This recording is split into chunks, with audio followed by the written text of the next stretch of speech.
Thank you. On your next birthday, you come to Papa's place, okay? Okay, and you can run and go right on the sled. Yeah, Papa Sandy. And you go, and you go ride those water sled, okay? Yeah. Okay. His thumb is mango flavored, Daddy. Yeah. Why? And they could slide down. Remember the slide, the water slide at Papa's house? Yeah, the water slide, and you get the water slide. Papa, remember when baby Zoe was there too? Papa's house? Yeah, let's go. The story. The baby Zoe. Oh, baby Zoe. What's Zoe's mom and dad's name? Teresa and no, Renee and Matt and Renee. yeah. They both just got in car accidents. Renee. You stop with that. You go, what? That's my suggestion. It's so funny. It was this little thing, and now it's this. Yeah. Oh, here you go. Rox. Come, Papa. I'm not in the frame, right? Okay, cool. If you turn your head toward Papa, you are on this, but not in Josh Sutherland, just in this one. What were you doing? Where'd your camera go? There, now you're in. Get the good thing you have a good It's just profile. an extra angle. Extra angle. And then you crop it. Yeah, only if I turn my head though, so what does that mean? What, Perfect where do I radio. need It to means stay? you have a big nose. Oh, this moves? I'm ready. Okay. Sorry. Very impromptu, okay? Very important. Yeah, let's make it like that. Can you hear? That's good. Can you hear me? I can hear you. When? Okay. So as many of you know, I am in my first year of my graduate school for to be a school counselor. And one of the classes that I had was called multicultural counseling, and the professor said pick 3 different ethnic groups that you would want to do this research paper on, submit your top 3, and then I will tell you what your group is. And so I submitted my top 3, and then he emailed me and said, your group is Asian Pacific Islander. And I'm like, whoa, okay. And so I had to interview someone who knew a lot about the culture, who sort of embodied that culture. And so then I chose Papa Sandy. And so the professor had said, this paper will be turned into a PowerPoint, and then it'll also be this huge research paper that we had been working on all year, or all semester. And so the main questions, they were more so geared toward like immigration status, what that was like and where you came from, what the difference was, and yeah, just trying to get a better glimpse of like the different cultures that are in the world. And so yeah, I chose Papa Sandy. It was so good. I called him when I was at work and I said, Papa, I have a couple questions, can you answer? And he said, yeah, let it go. And so that's where I started. And just to remind you, it's by telephone. It was my Can you imagine being interviewed on a telephone? yes. Okay, so My granddaughter-in-law. the first question that I had asked Papa was, tell me about your family and how it all began. That was interesting. It was good for me to say it because I told Sheena that my mama and papa migrated from the Philippines in Cebu in 1920. My mama had a husband, and my papa was a widower when they first came. So when my papa came, he had a daughter, and mama came with the husband, had no children. Then Uncle Marshall was born. Now, what happened was, how did my mama and papa meet? Well, my mama's first husband, Celebrado, got caught in a wave picking opihi at the McGregor Point. They couldn't find him for several days. But who found him was Papa, my dad. Oh, wow.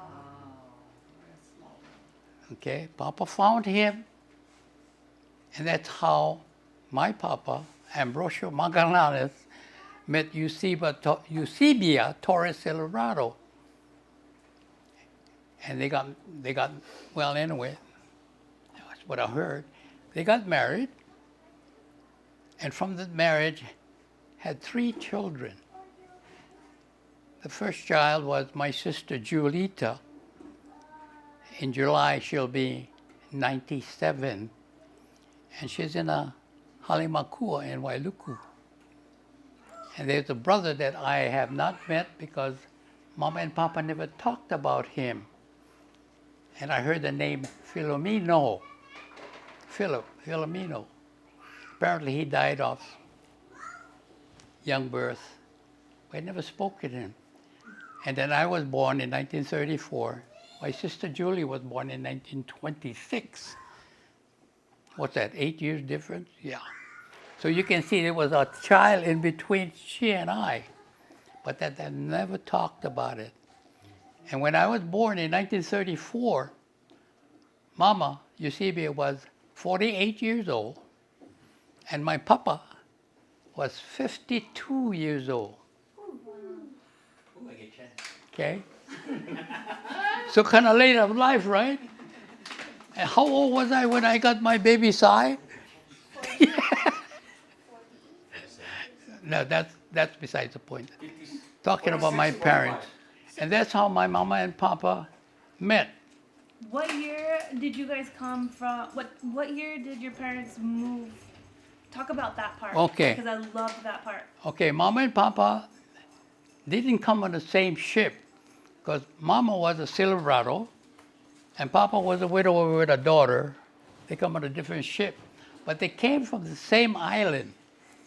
Papa came from Carcar, C-A-R, Cebu, Philippines, like Pukalani is to Maui to Hawaii. You see the relationship? And Mama came from Argao, Cebu, Philippines. And her last name was Torres, T-O-R-E-S, her maiden name. But she's a Filipina.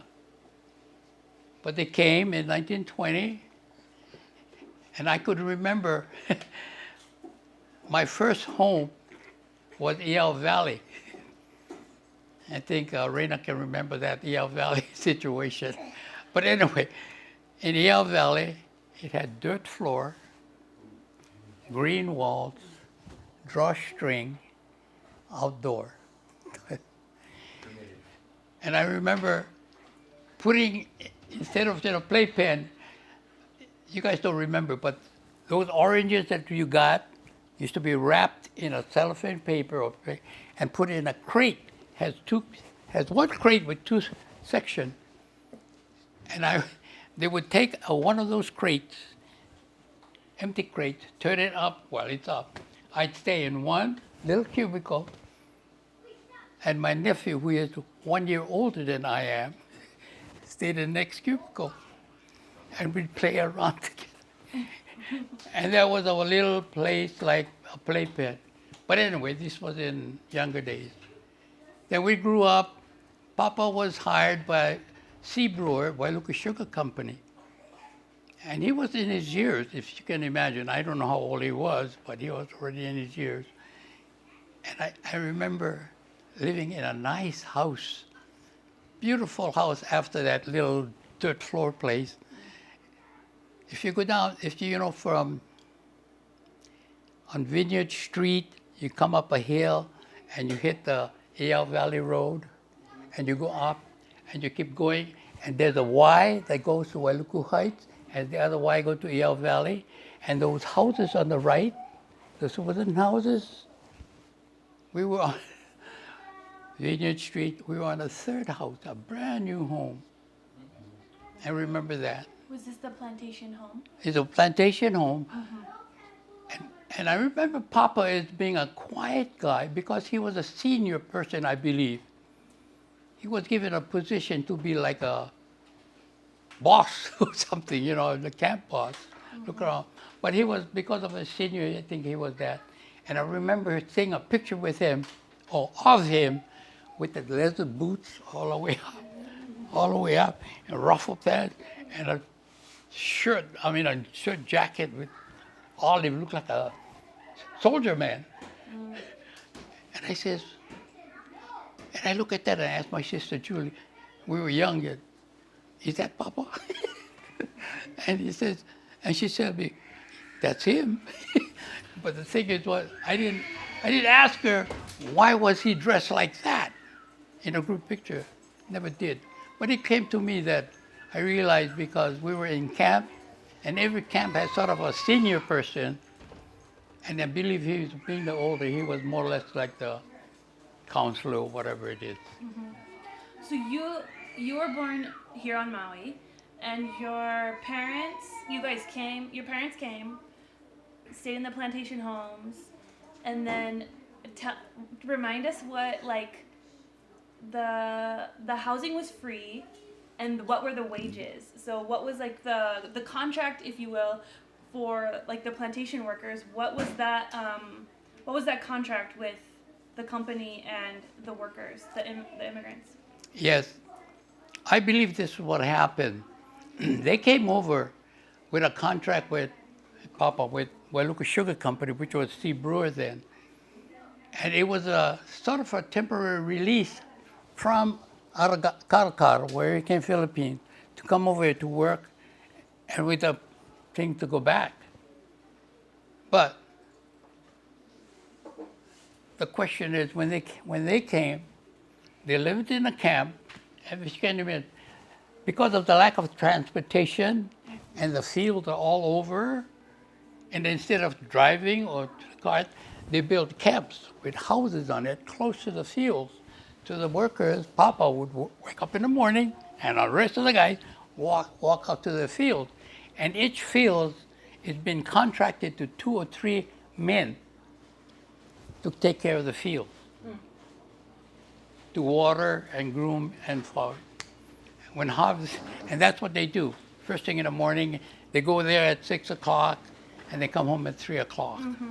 And so your dad was in charge of those workers? Not really. There is a camp boss of not the same ethnicity. Oh. It's always somebody there. I remember the camp bosses were Oriental, Japanese. And this guy would be sort of the boss of the camp and see that the families are pretty well taken care of and secured. But Papa, being a Filipino and he's the oldest of the ethnicity. Apparently he was sort of the counselor, I think. They run to him. But the camps was beautiful. You know, I'll give you an idea. When we first moved, when I can remember, was Eel Valley, okay?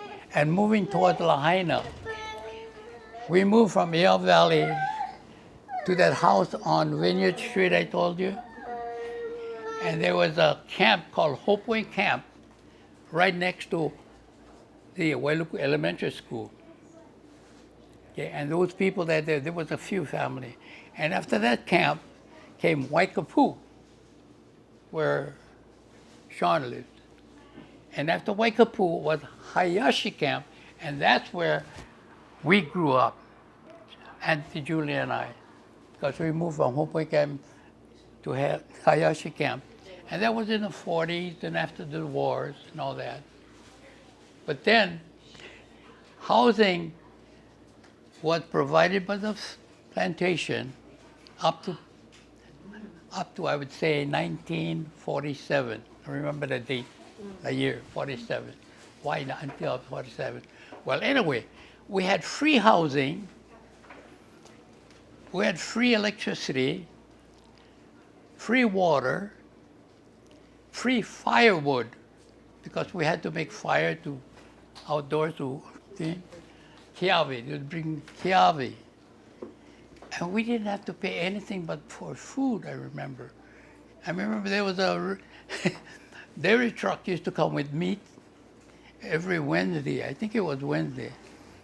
It would come to the camp, and Papa and Mama would look which meat to buy. Mama would pick one and they wrapped it with a pink paper. But anyway, and that's the way. We didn't have supermarkets. We had stores, but that's the way we lived. But most of our food came in from our garden. We called Victory Garden. And each family had a Victory Garden. And we had tomatoes, you name it. And for me, I'm a culprit. I don't work in the field, I just play in it and not steal, just grab ripe tomatoes off the vine, and I don't care what food we're going to do. And I munch it, and that's how we kids were doing it. But more importantly, we had all that for free until 1947. Okay, I was born in 1934. 1947, the sugar workers struck. It was a huge, well, anyway, the plantation lost and the union won. And with that, the free housing, the free thing was gradually taken away from the workers. As you can see why, right? They don't have to pay the laborers. So what the plantation did, they relocated all these little plantation camps that I mentioned. They relocated it and settled it into 3 places. In Waikapoo, especially in Waikapoo, in Wailuku, they call that Happy Valley on the side road. But anyway, Happy Valley. The 2 main places they moved the family. What they did, the plantation says, we'll sell you the lot, we'll sell you the house that you're living in, we'll pick it up and put it on the lot. Okay? This was 1947 now. 1947 was the beginning, and I was going to school and all that kind of stuff. But the plantation, but really what that really happened, the selling of the lot and the moving in the house started in 1954. 1954, my mama and papa bought that lot where Waikapoo is. They moved the house from Hayashi Camp, planted on that ground, fixed it up, no outdoors, no outhouse, toilet wasn't there, furo was there, we had shower and all that kind of stuff. It was nice, it was really nice, very decent. But we still had drawstring lights and all that kind of stuff. And our water filter, I didn't mention this, right? I don't know if you guys know what is a Bull Durham. It's a cigarette, it's a tobacco in a bag, a drawstring bag. Daryl, he's shaking it. He can remember that. It's a Bull Durham bag, okay? And our water filter was that bag. We used to wrap that little Durham around the faucet and let the water run through there and then put it into a glass of cooking. In about a week or 2 weeks, that bag from white to brown. And without the bag, we were drinking the water while we were playing outside. You know that? It wasn't filtered with that. Yeah. But we lived through all that. I mean, that was life for us. Okay. Yeah. Am I running away? No. I thought that was really good. Okay.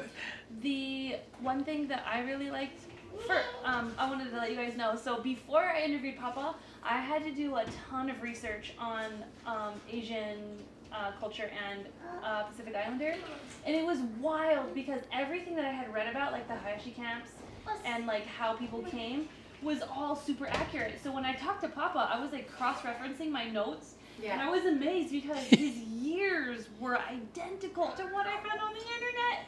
And so I'm like, this is wild. And so it really helped strengthen my research paper because then I got to like align it with someone who had lived it. And I think that that's what my professor really loved, was that I found someone that fit that what I had been searching. And so I like that when we talked about the plantation, how you said that it wasn't just like it was there was Filipinos, was it Korean? Korean, Puerto Rican. Yeah. And Japanese was Japanese and Okinawans, mostly Okinawans, but whatever it is. But anyway, they were. And everyone got along. Like it was We all never- did. It was not this like us against them Yeah. kind of thing. Yeah, I love that. I Yeah. love that. It was really. We had a camp that's not just one ethnicity, especially in Wailuku. We had several. We had in our Hayashi camp. We had the Filipinos, and basically they were all Visayans because this was before 1947, where the second group of Filipinos came. They called them the Sakaras. They mean the arrival. In 1947, they came from Ilocosur, which is the Ilocanos. That's when the Hopis came. But anyway, in a Hayashi camp, where the Filipinos, where the Koreans, where the Puerto Ricans, and the Japanese. And we all lived together. Talk about the language, because I remember you said you didn't like reading was hard, and you didn't really like fully learn how to read till you went to university, right? Okay, one language, and I think Daryl can understand this. Let's go to the store. We could still go to the store.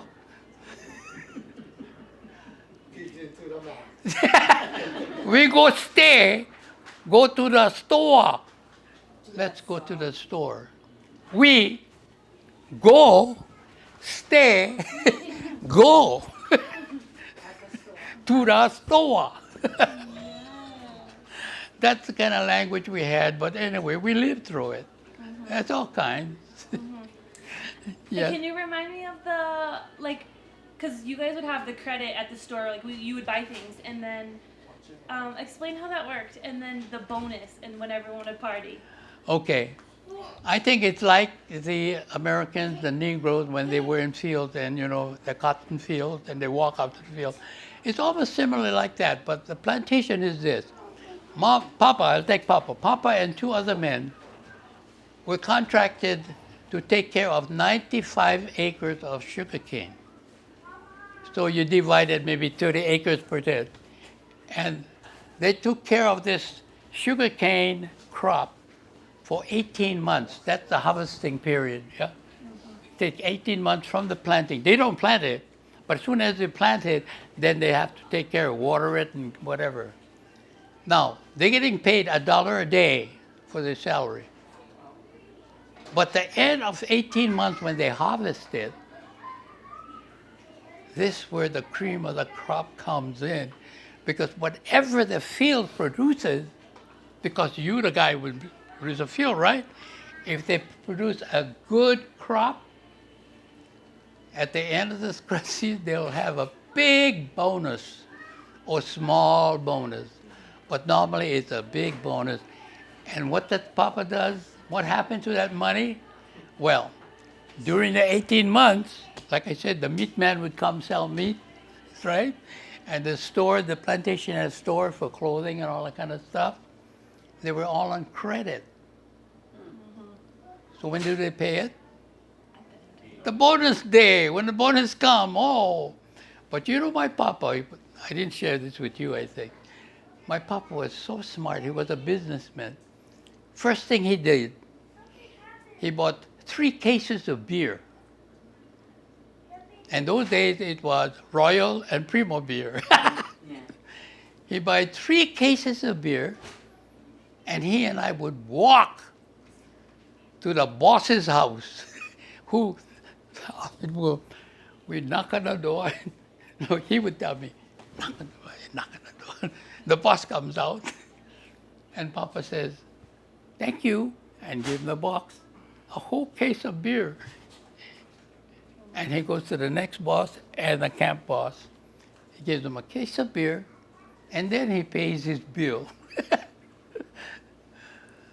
And he didn't do that to be browning, I feel, He did that as thank you. He didn't, that's my feeling anyway. Yeah. And you said that sometimes, not all the families stayed. So some families did stay, and then some people would go back to their country of origin, right? Yeah, right?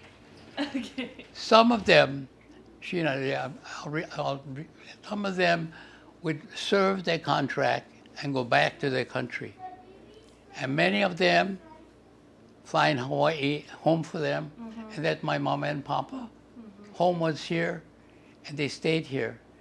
And I didn't share this with you, but mama and papa have never communicated with their mother country.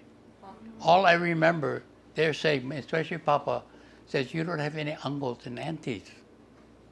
And mama was quiet, and I didn't ask her, but my mama and papa always said, you don't have any uncles and aunties in Filipino. And I said, okay. They have never received letters from the Philippines, nor they have sent anything to the Philippines. And as I grew up, it didn't mean anything to me, okay? But as I grew up, I said, why haven't they done this? So I asked around, and it's either of two things. It says they're running away from their criminal life, or they just want to divorce from the family and start a family here in Hawaii without any string attached to their mother country. And I go back, I says, I think that's more like my mama and papa. They just want to raise a family because they were old, right? They got their kids. How can they support if they have, well, anyway. But the ones that came here as single and stayed single, filled their contract and went back. While they were working here, the money was going to the family in the Philippines. And my mom and papa didn't have any uncles or auntie or brothers and sisters. They worked and kept their money and took care of us. And you know what? I went to a private Catholic school. I went to a Catholic college. Second generation now. With a second generation young family who have to support the families in the Philippines and take care of their own family. Were they able to? I don't think so. But anyway, that's the point. They did go back. There's a few men that went back. And then you went through St. Anthony and then went to college on the mainland. And then talk about that. Okay. When I was at St. Anthony, the Mariners brothers were our teachers. And at those days, our teachers were religious people. Okay? There were Mariners brothers, and the girls had the Marino sisters. And these brothers and sisters lived on the property. They were stipend, meaning they had their own food and all that. My tuition per year was $50. Okay? And my graduating class was 105 in 1953. In 2023 May, St. Anthony, you know how many graduates they had? 8. How much was Jason's? 8. No, Jason's here, how much? 40 something? 42? 42. Jason was 42. In 2007? I saw in the Catholic Herald, I got 100 books. 2023. You counted it? Wow. Amazing, huh? From 105, my class, including the girls and the boys, today, or May, 2 months ago, or 1 month ago, 2 months ago, graduating class at St. Anthony, 8. Amazing, huh? Do they have to say more? I mean, if you have to hire teachers to be competitive salary-wise with the public school teachers, guess what the tuition at St. Anthony has to be, 50 times. all right? So I think Darrell went through the same thing. He knew who his teachers were. With a few lay teachers, but my days at St. Anthony, there was only one lay woman that was in a classroom teaching. The rest were all men with a black suit, white tie. Whoa, man, you don't fool around with them, boy. Pow! Holy cat! Whoa! Oh, and the principal, okay, when they had to discipline someone in a classroom, He'd come with a genie in his long sleeves. You know, those days when you shaved, they had the leather. You had to shove it. That leather strap on the sleeve. Comes in front of the classroom. The teacher of the go discipline. Have the kids go in the front, and it says, okay, blah, blah, blah, blah, blah, whatever. He slides the thing down and go, whack! And he walks out. Anyway, that's I've added that. That's schooling. That's the kind of schooling we had. Hey, don't you ever talk back, man. You talk back, man. Whoa. Oh, you talk back, man. You had it. And if you forgot to bring your tie, holy cats. Just well go on the highway and say, I plead guilty. Like that. You have to make the binder paper. You got to fold it like a tie and hang it. And you write, I forgot my tie. And you walk around campus like, what? Dono. Shame. Okay, the last thing that I had talked to Papa about, which I thought brought the whole thing full circle, was when he talked about when you met Grandma Pat and the conversation that you had as far as like, you know, her being from California, or yeah, you guys met in California, and then the conversation you had about like wanting to stay there and coming here. I loved that because I feel like it just, yeah, it brought everything full circle. Okay. I left here August of 1953, and classes started in September the 5th. And it was August, I think, 30 or something like that. Back up. I have never left the island in my life, except with my family to, I think, remember, to Hilo on a boat. Okay? August of 1953, I took a flight from Maui to Honolulu, Honolulu to San Francisco. I had no idea how to get to St. Mary's College. No idea. But Cordero, Joe Cordero's uncle, the judge uncle, his name is Ed Cordero, he used to run Tokyo Te, not Tokyo, yeah, Tokyo. Anyway, he went to St. Anthony, and he went to St. Mary's. So the day before I left, anyway, I went to the library at St. Anthony. He was there, and he asked me. He told me, "Hey, Magallanes, are you going to St. Mary's?" I said, "Yes." Well, I just finished there, you know, blah blah blah, whatever. I said, "Well, how do I get to St. Mary's?" I asked him. He says, "From the airport, you take a shuttle to St. Francis Hotel in San Francisco, and then you take a shuttle from San Francisco to St. Mary's." And I go, wow. How do you do that? Remember now, I have never gone to fly, I have never left the island. But anyway. Were you alone? Had other boys with you? Or just Nobody with me, just myself and 2 suitcases.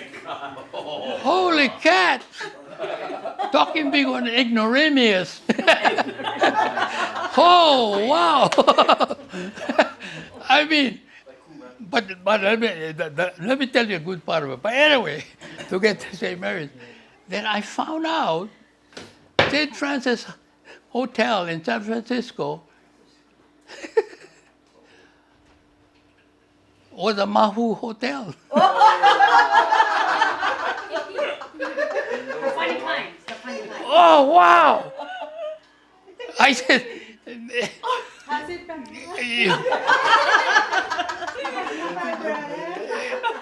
wait a minute, okay? I found out later. Now, why did I say later? I like you. The best thing that ever happened in my life, I feel, was that on the airplane, it was a Pan American Strata Cruiser. I think you remember that. The kind of better Pan belly. And who was on a plane with me, going to England for her master's? Auntie Elma. Alma, Kayama. She was on an airplane, and I was on an airplane, but she was in the first class, and I was in a little whatever. And we go to the belly. And she was there, she was dancing, and one of the guys had the ukulele. I pick up the ukulele, we got Billy, we played. We stayed up all night, 10 hours almost. Entertained, that's beside the point. But anyway, make a long story short, after all that stuff, about 9 hours flying, I went back to my seat, sat down, had a couple next to me, and she started to talk. And they asked me in a long story, says, where are you going? I says, I don't know where I was going to going. And he looked at me, you have transportation to go there? I said, yeah. No. Yeah. I said, yeah, because I'm instructed to go to St. Francis Hotel and take a shuttle to St. Mary's, take a cab to St. Mary's. I said, wow. They didn't tell me. But anyway, long story, we talked. He says, you know, I'm Mr. and Mrs. Lacy, Lucy. I said, we live but 5 miles away from campus.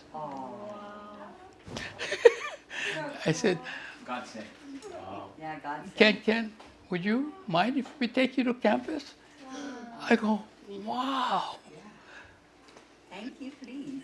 Like I say, you know, like that's the best thing happened. They took me to campus to drop me off. Nobody on campus but the one guy from Japan, Jojo. He had to come 2 weeks earlier because the ship took, I don't know, 3 weeks I think to cross the Japanese only to come over. But anyway, he was here. He and I were on the campus early. So anyway, I was adopted by the Lacys. Oh, pretty good. Wow, I'm telling you, because I was there on my campus. Oh, I didn't share with you. Guess what? Real Hawaiian. My outfit, I didn't read what we're supposed to have in our clothing, what to bring. Okay? I didn't read that part. I had Levi's. I had the slippers with the wrapper. I had a blue suede shoes. But anyway, while there, for dinner one night, I had my Levi's on, a nice T-shirt. It was the summertime, and my slippers. Walk into the dining room. Oh, this brother Ralph in his little penguin suit, all black with the white thing, you know. He comes walking up there, walking to the campus. He says, "You're Mandalanis?" I said, "Yeah, you from Hawaii?" Yes. He looks up and down at me. He says, "You can't go to the dining room like that." I said, "Why? You're not dressed properly." I had a nice Levi's, nice T-shirt, slippers. And I said, "Well, don't I have dinner then?" He says, "No, you can have dinner. You have dinner with the janitors." I go, "What? I never been to dining rooms. I didn't know how the place looked like." But anyway, I sat with the janitors. Who were my pals there? All the janitors. But anyway, besides the point, that was another disappointment on my part. Ignoramus. Not knowing how to dress. Yeah, but anyway, and I met, shall I ask that? Yeah. I met your mom, Stephen, Suella, Sydney. I met your mom. Side two. And she my baby, I'm sorry.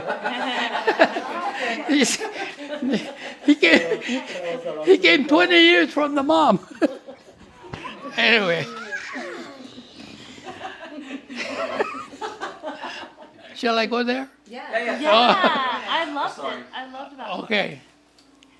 This was, I think it was just closing the year, my sophomore year. And to make pen money, okay, going to St. Mary's, it's kind of expensive, but you know, I can make $10 a day at $1.25 an hour, digging ditches, picking up walnuts or whatever it is. But that night I had an invitation to be a strolling minstrel with another guy at a Irish wedding, 3 o'clock to 5 o'clock in the afternoon. Okay? I said, wow, 3 hours, $5. That's half of my day's pay, right? I said, why not? And then $3, and I borrowed a car. Me and Mike Mays, undergrad little guy, He had an accordion, I had a ukulele. So we strolling minstrel at the daytime Irish wedding in Lafayette. And I know where, oh, thank you, baby. You want me, Papa, open up for you? It's for you, Papa. Oh, for me. For you. We're finally getting buddies. He's finally coming to me. But anyway. So at the strolling, at the wedding, was a beautiful wedding. Wow, butlers and all the guys. It was outdoors in the yard. It was all black. So Mike and I would be playing together, but we don't sound good. Ukulele and he had this accordion, real on Italian. Well, anyway. And I'm singing Hawaiian music, and we play together basic standard songs like, anyway, basic standard. Then they say, hey, Mike, let's go separately. I think we can do better. You do it, I go that way. I played a couple of songs around.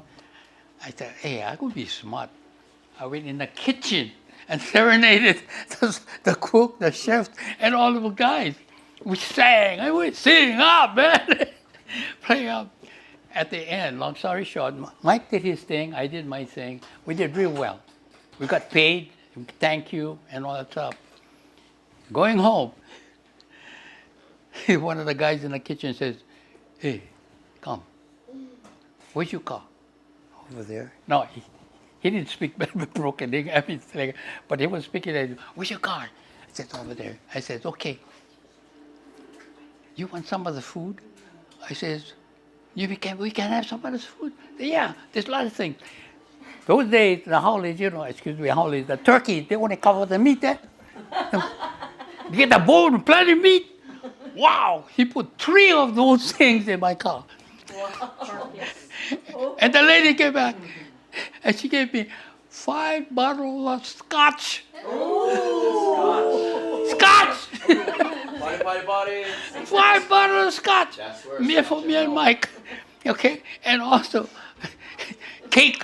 I said, the cake's all cut up already on a platter. I said, no, I don't think we need that cake. We got a small car. Where are we going to put this? I said, take it. Okay? Now, this is the weekend.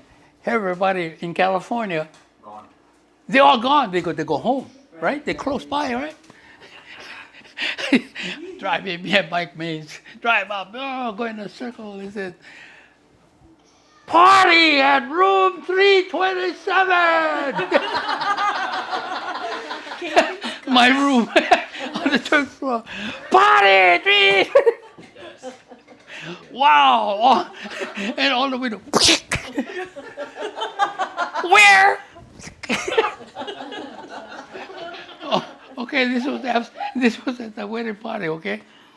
Sat down there, we drank and ate till I passed out. I don't remember. I passed out.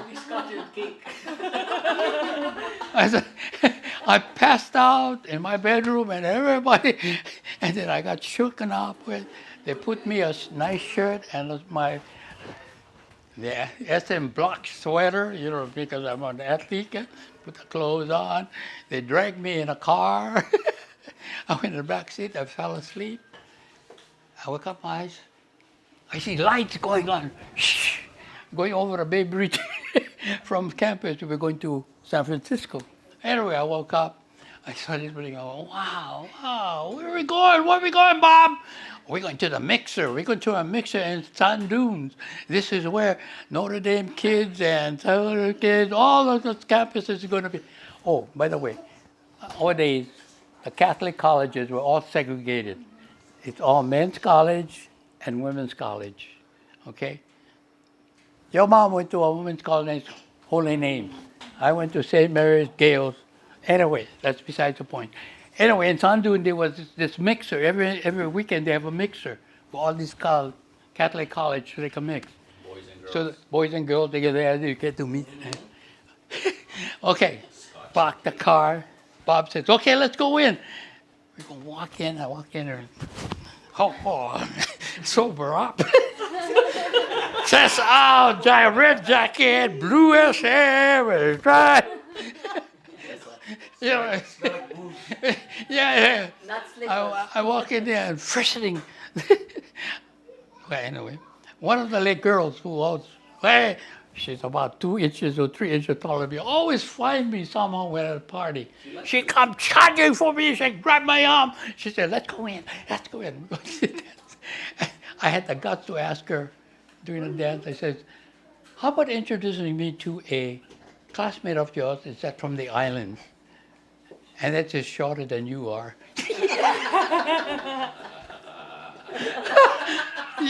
The guts I had. So what I did, she looked at me, by the name, her name was Joan Hesselschwartz. Hesselschwartz. Anyway, she walked in, she said, and she took me to this bench. There were women and 2 men. And I go over there, I says, oh, I know who she is. This Betty Can. Yeah, she's our classmate. And then all the Hawaii girls, had 3 Hawaii girls and 1 local boy. I don't know who the local boy was. All going to colleges. Okay, St. Mary's. And then I walked there, and Rosalinda, I knew Rosalinda. You remember Rosalinda? Yeah. And she came up and said, yeah, here, meet the rest of the girls. Then I saw your mom. I look at her. I said, I haven't met her before. I haven't met her before. And she says, yeah, I heard about you. Oh, wait a minute.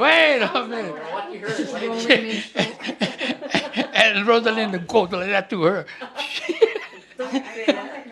Yeah, I heard about you. Okay, so I says, well, what, good or bad? I said, no, I just heard about you. I said, where have you been? She says, well, I make a long story short. She left the island, she left her family, when she was 13. She went to Stockton and lived with her first cousin so that she can get a good education. And she says, and then to come to Holy Names, I had to work my way through, so I lived with a family. Then I took care of the housing and all that stuff for the freshman year. Sophomore year, she went on campus. And then she says, well, let's dance. I said, so I danced with her all evening. We go to the shola, we saw on the sand. We said, and when came to the last dance, she looked at me and says,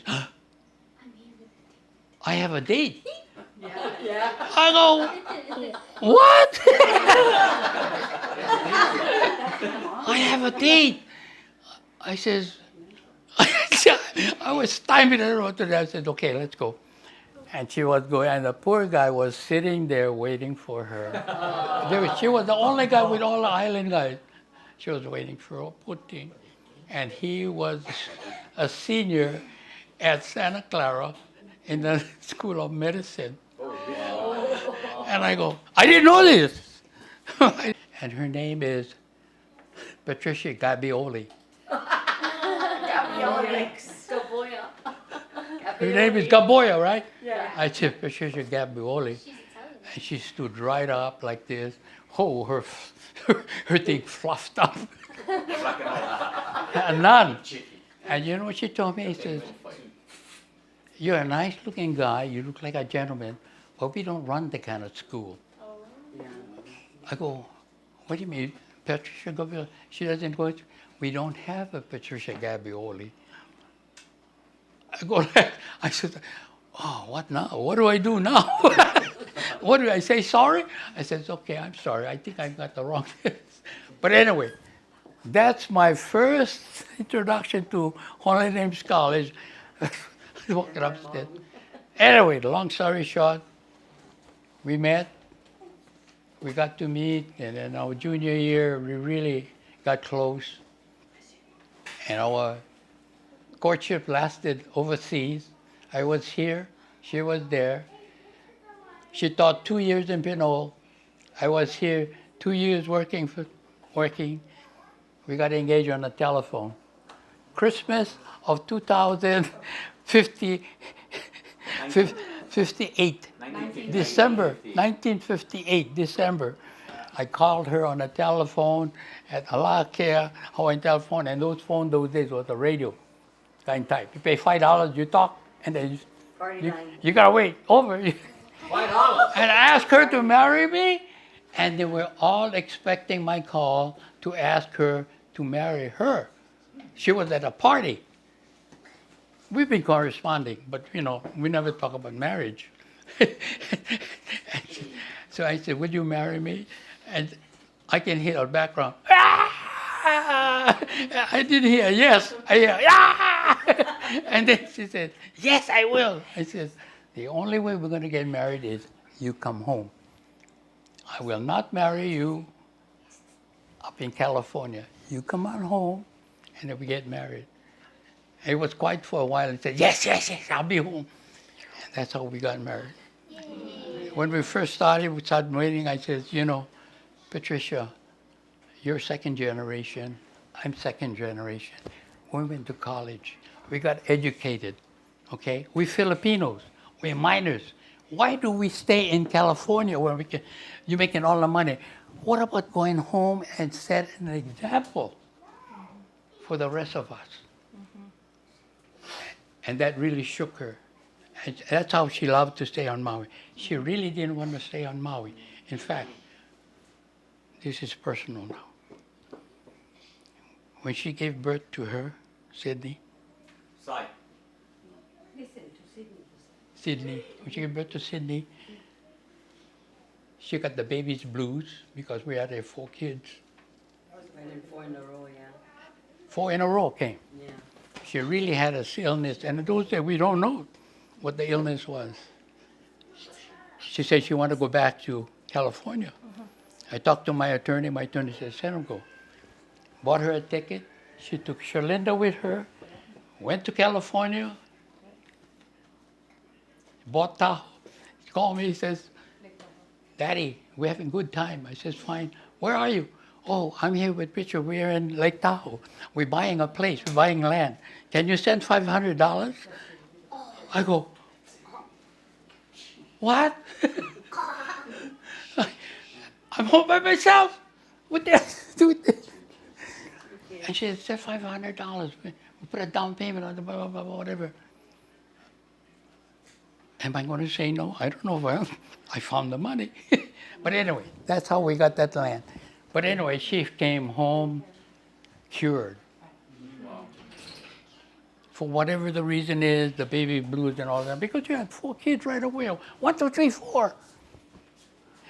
But, and that's how I met your grandmother-in-law. I love it. And then that came my family.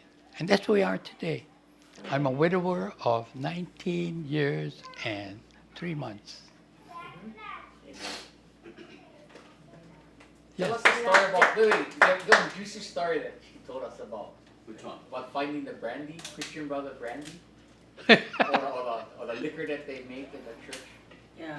Shall I bring that up? St. Mary's, yeah. Keep going, Sunday. they're Okay. still listening. Every break, Spring break. College break. every break, holidays and all that kind of stuff, the campus is also isolated because everybody go home. So we had myself and 2 other island guys. We cannot go home, right? We don't have the money to fly away and come back again, right? Yeah. So we lived on 9 cents can of sardines. Obvious arguments, yeah. 9 cents a can of sardines 9 cents. Unreal. and rice. Did you guys live in a dorm or an apartment on campus? Dorm. We lived in a They- dorm. they couldn't Senior feed you. dorm, freshman dorm. But they don't feed you when everybody go home. No, there is. But we cannot pay $25 for that. We don't have the money to pay for that. Oh. No, you see. But anyway, that's the struggle that we. So one of the guys found a little hole in one of the slats in one of the buildings. He crawled in there and he found the wine cellar. Party, party! He found the wine cellar, let me tell you. Guess what? That's Christian Brother wine. We had sardine, rice, wine. But anyway, Sounds good. and that made us, well, anyway, we became so good friends that when classes start again in whatever, I forget it was, in January, they all came back. And one of the guys found out. And the word leaked out that we found those sellers. And it got to Brother Ralph. Oh, your brother Ralph. And Brother Ralph says, for all that wine you guys drank, you have to pay it back. I said, well, how can we pay it back? We don't have to, we survived from it, you know, brother. We're from Hawaii. We don't have money to fly home like the rest. They drive home. We stayed here. We ate sardines and rice, and the wine helped us. And he goes, well, let's forget about it. Grace. Brother Ralph. And guess who did all the talking? Wow! Grace. Grace. While eating rice and wine. Grace. With a whole break. Right, right. Grace. Another instant, bad instant, okay? Freshman year, first semester, my roommate was a veteran, Bob Athey. He was 25 years old, and I was an oldie. I was 18 years old already. It was because I flunked second grade, right? 1 year behind. But anyway, I was one of the first. I had a bedroom. He came. I didn't meet the guy till late at night. 25 years old. Administration was smart enough to put a guy like him as my roommate because they knew apparently that I was a homesick, a young guy, and he was like my father. He had a car, a 1948 Buick. He's from Chicago. A wild man, but he was an Irishman. It was real good. He was a good partner of mine. But he had a car that I was able to use free. I was able to use to do whatever. But anyway, life was great at St. Mary's.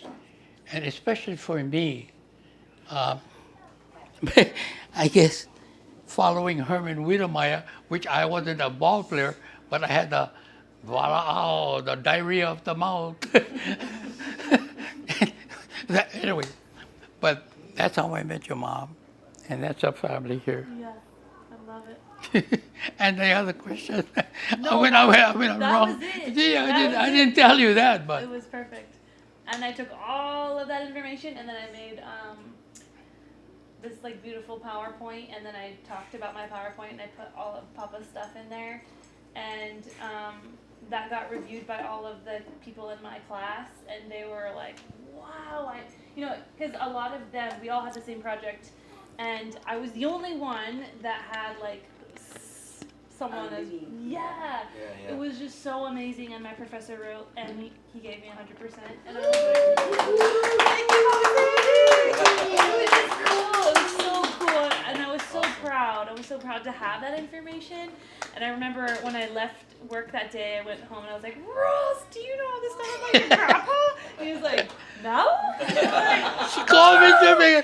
I had a perfect 110%. I said, why only 100? Why can't be 120%? Yeah, it was just like so, it was perfect. I loved it. It was a lot of work. It was 8 weeks worth of like research and all of this stuff. You learned about camps and all of that stuff. I did, yeah. And I think the thing that stood out to me the most is that of my 3 picks, I got like Asian Pacific Islander. Like, Yeah.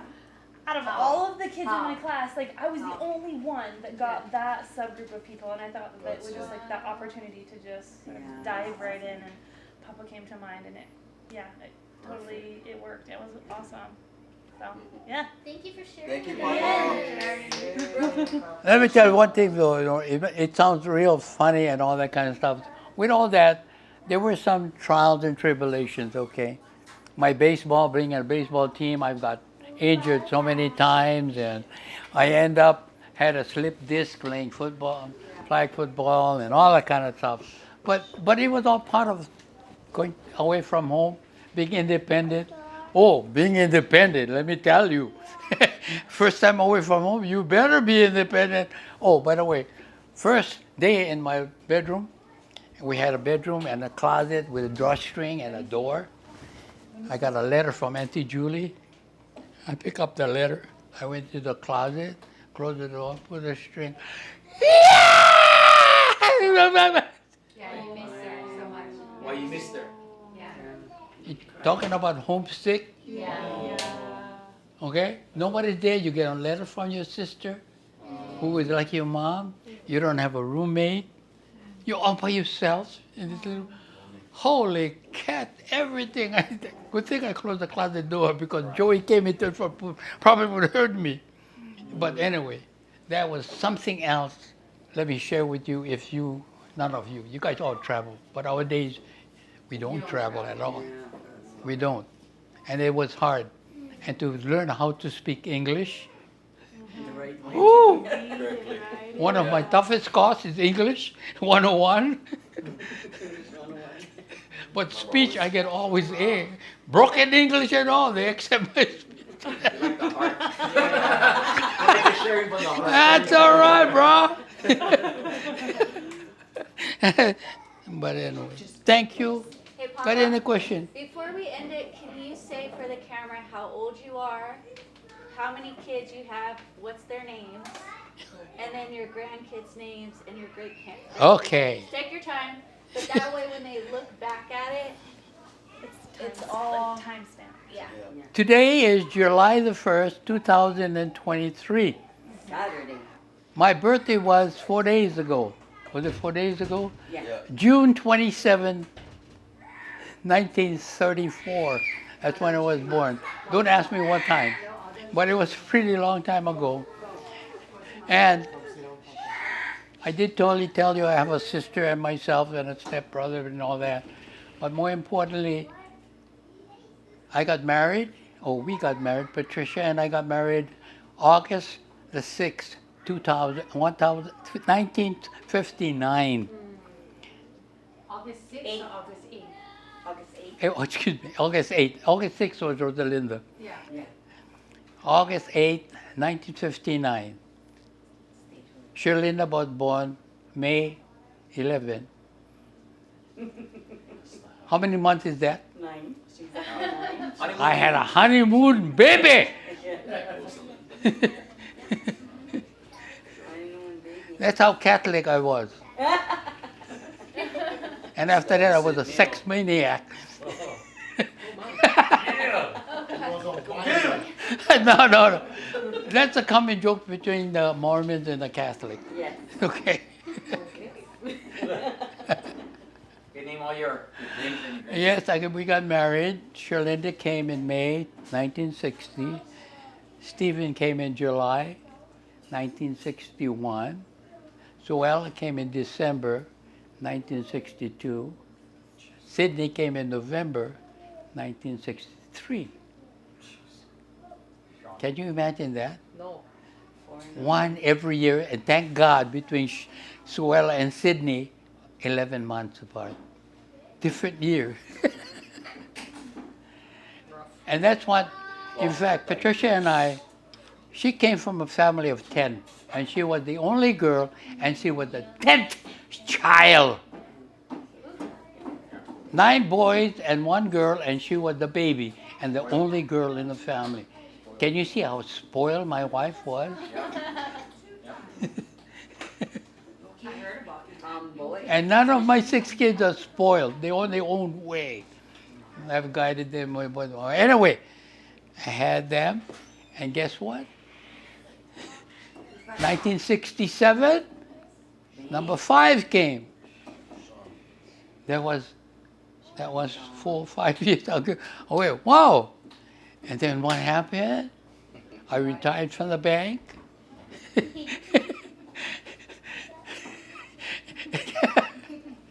Hula Lodge. Hula Lodge. And we had my favorite, my baby. favorite. What month? November Everybody heard 1980. that. Everybody heard that. Edit that out. Poor guy. Edit that out. Let's make it clear, right? Poor guy. Number 1. Joel, you're not. Number 1. He was. Let's make it clear. Oh, by the way, Nana, You still have the photo where I was sitting on a big chair and these two were in a big chair following, they were playing hide and seek. The black one. The black chair. Yeah, lazy Yeah. boy. I remember that chair. I want to blow up me a picture of that. That's going to be on my wall, Okay. okay? There's two, the first and the last. The first grandchild and the last child. Aloha bang. Lovely. That's the one. Oh, okay. 6 children. They were well educated. And when I retired from the bank in 1980, I had 23 years service with the bank, and I was 47 years old. The bank gave us an option to early retirement with a magic number of 70, meaning the years of service and age, we were able to take early retirement. I was 47, I had 23 years service after tossing in bed 18 months for my magic number. I retired from the bank and we got pregnant through him. Hula Lodge. Thank you, Lord. but anyway, Patricia left us May 13, 2004. Yep. She and I had a good life, a rough life, different attitudes, a lot of situations, but happy situations, always ended up well. My kids never have seen us fight, hands on hands. We had our differences, and our differences were settled by silent treatment. One instant, I drove up my motorcycle for the first time to my house. She looked at me and looked at the motorcycle and says, "What is this?" She didn't talk to me for 3 months. But the 3rd month, how we met, she was on the highway from Makawao, crossing the new freeway, and I was from Pukalani hitting Makawao, making a left turn to go down the highway. Okay? I had the blinker, arrow first, right? And she was back at the first hand. I made my left nice swinging turn. I looked at her, and she looked at me, she goes, "Wow! The winner!" Out of the doghouse.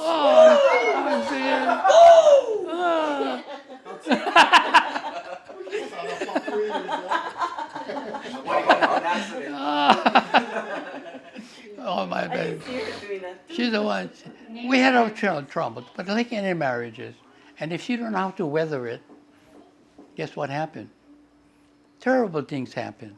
I don't know how it feels, but I never been divorced or separated or anything. We had a hard life. We got 6 beautiful kids, 10 grandchildren. Nicole,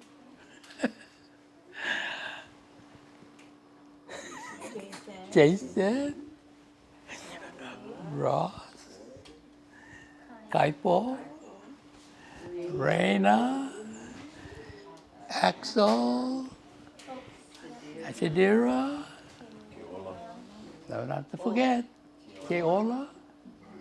Please pray for him that he comes to my Magallanes family. Keola,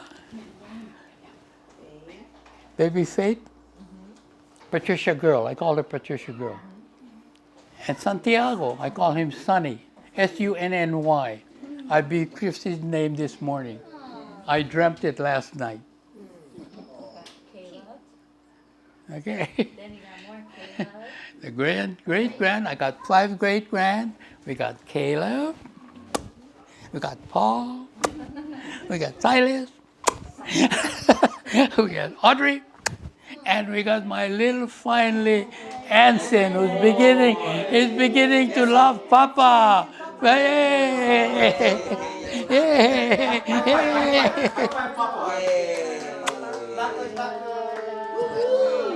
He's finally getting to today's birthday.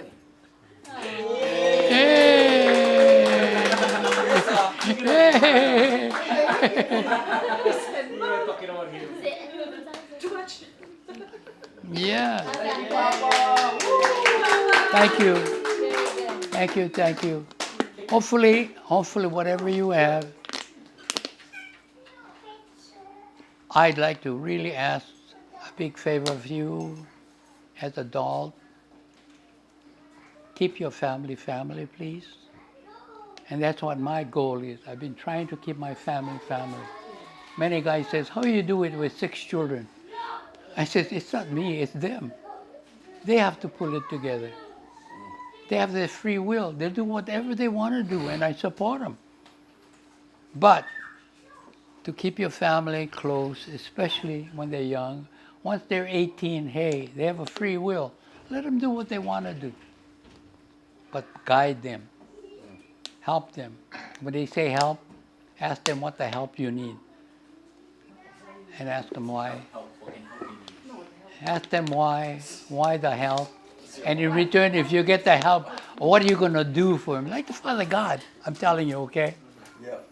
I asked Father God, give me something, help me with this. And you know what he says? Tells me, like I say, I'm sorry. I have nobody to talk to but him. I live by myself until my family moved in. Who do I talk to? Motorcycle. Mary Lou. Mary Lou. But him, I always ask him, and when it comes, he asks me, okay, what in return would you give me? That means if you ask and you get, you better return it. Somehow. It's not me. You gotta give back. I'm sorry, I don't want to go there, but I'm just telling you myself, okay? I got this thing that's going with me, and it's ups and downs. Yes, I'm 89. It's only a number, really. It's what you do with it. If you let the number get you, guess what happened? You know you anymore. You get the number working over you. Tell yourself. And that's me, okay? I'm not preaching, but I'm telling you what a lot of guys say, how you do it, Sandy? I don't know. One day at a time. The thing I can do is says, hey, for me, whatever the number is, it's only a number. The year comes and goes. You want to keep going. The question is, what do you do with the number? Meaning, what do you do for yourself? Okay. And for me, what I do for myself, as you can see, every Friday I play a round of golf. I still have my girlfriend. Her name is Maureen O'Hara, red-headed. I guess we all married here. I mount her every morning.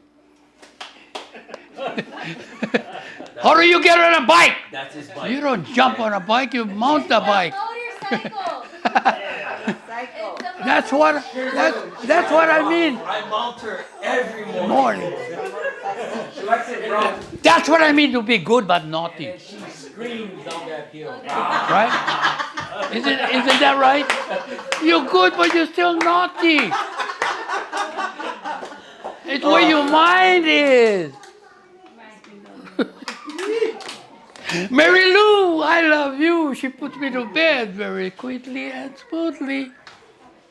Who's Mary Lou? Amen. Merlot. Her French name is Merlot. Red. She put me to bed so smooth. About being idle. Yeah.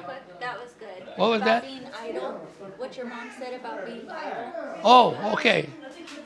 My mama, I got another thing. My mama tells me in Filipino, an idle mind is a workshop of the devil. And I always tell her, what do you mean, an idle mind, mama? He says, think about it. He said, and he says, so what you do, mama? You paralyzed and all that. Aren't you idle? In Filipino. You know what she did? She grabbed her pocket. I don't have it with me. Her rosary. This is not idle mind. Gets her mind busy. Yeah, but anyway, Very good. not only that, meaning just sitting around and doing nothing. Boy, that guy gonna get in there and start working.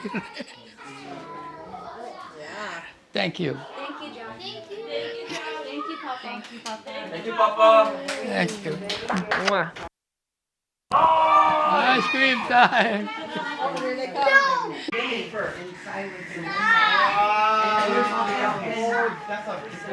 Wait. Papa, wait. Can't go in there yet. I'll get a cup.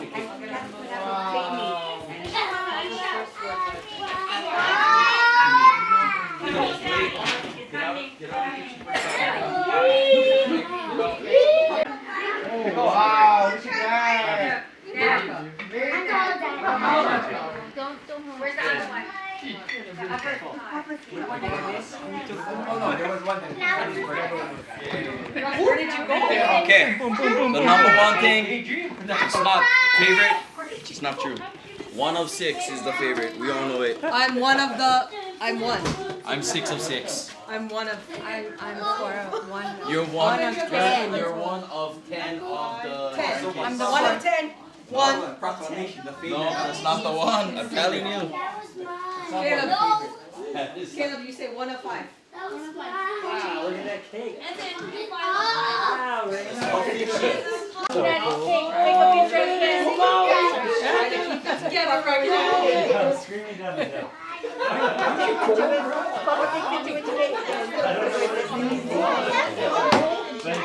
That's my jacket. And you went to. and they were like, That's why I took a Hi, chance. Sonny. Oh no.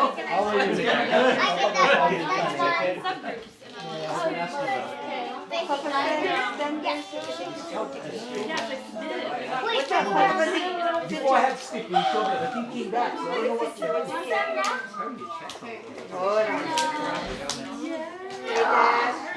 It's right here.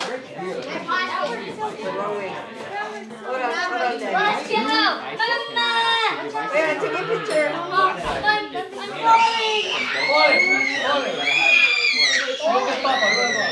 Dad. It's my dad. It's my dad. Wait, I'll take a picture with Papa. Rotate it softly, not the air. Okay, you got Josh. I got all back up. You ready? Why the Okay, hell? one more time, Santi. Come on.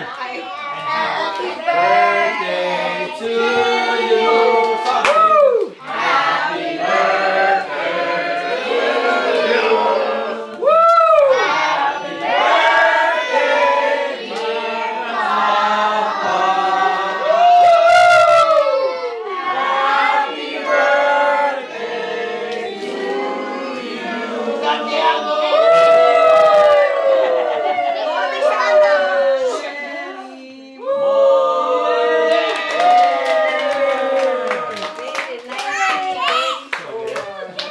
Cake!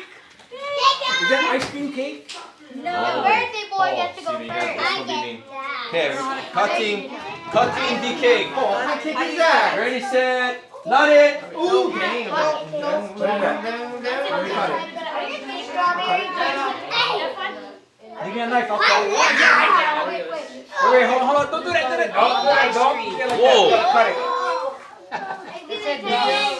Nicole. Here it comes. Oh, there she goes. Got it, she got it. Knife. No, don't do that. Back up now. No. Back up now. Okay, guys. It's not easy. You got that on video, the favorite. Oh, I'm never gonna get that done. No dessert for you. You're gonna miss the ice cream. Yeah. Best thing. I want ice cream. Ice cream, please. No, make this cake.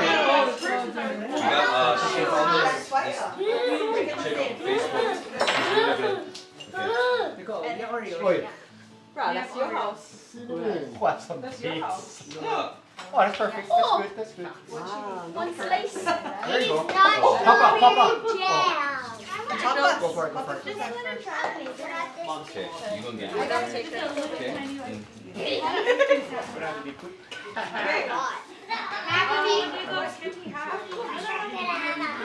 Papa gonna have a cake, Ross. Papa first, guys. Grandkids first. Is this too big? There you go. Yes, one for Dad. Yummy, Auntie? It's so yummy. One for Dad. I like one for Dad. Good. Good. Dad. Just grab one. Oh yeah, root beer float. Finish it. Ask your mom or Oh, daddy if they want. Here, I just want ice cream. Root beer. Or maybe get Coke.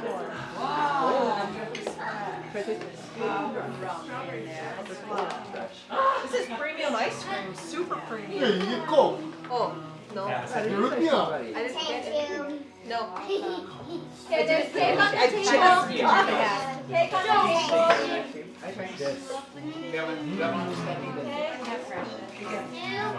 Good. Good for now? Help me, sister. Ah! Yes. Superman. Oh, that's good. This ice cream, Mom.